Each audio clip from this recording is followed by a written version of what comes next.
नमो भगवते वासुदेवाय नमः. अधिक महिना चालू आहे, पुरुषोत्तम मास. जेव्हा अधर्म वाढतो तेव्हा धर्माच्या रक्षणासाठी परमेश्वराला जन्म घ्यावाच लागतो. जय श्रीकृष्ण. महाभारताच्या युद्धात मोहग्रस्त झालेल्या अर्जुनाला भगवान श्रीकृष्णाने कुरुक्षेत्रावर दिलेला उपदेश म्हणजे श्रीमद भगवद्गीता हे ज्ञान मानवी जीवनातील कर्तव्य, कर्मयोग, अध्यात्माचा पाया मानले जाते आणि मोक्षाचा मार्ग सांगणारा हा संवाद माणसाला योग्य दिशा दाखवतो. गीतेतील प्रमुख उपदेश आणि शिकवण पुढील प्रमाणे दिले आहे. 1. कर्मयोग. निष्काम कर्म कर्मण्येवाधी कारस्ते मा फलेषु कदाचन. श्रीकृष्णाने अर्जुनाला उपदेश केला की मानवाचा अधिकार केवळ कर्म करण्यापुरताच मर्यादित आहे. फळाची अपेक्षा ठेवू नये. फळाची चिंता न करता माणसाने आपले कर्तव्य निष्ठेने पार पाडावे. 2. आत्म्याचे अमरत्व.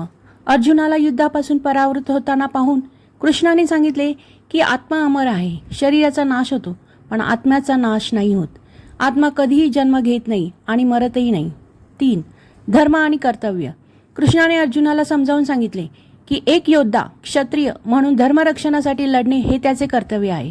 अन्यायाविरुद्ध लढणे हाच खरा धर्म आहे. 4. स्थितप्रज्ञता, समत्व. सुख दुःख, जय पराजय आणि लाभ हानी या दोन्ही परिस्थितींमध्ये ज्याचे मन विचलित होत नाही तोच खरा ज्ञानी आणि स्थिर बुद्धीचा स्थितप्रज्ञ मनुष्य होय. 5. ईश्वरी शरणता. सर्व कर्म ईश्वराला अर्पण करून जो अनन्य भावाने शरण जातो त्याला सर्व पापातून मुक्ती मिळते.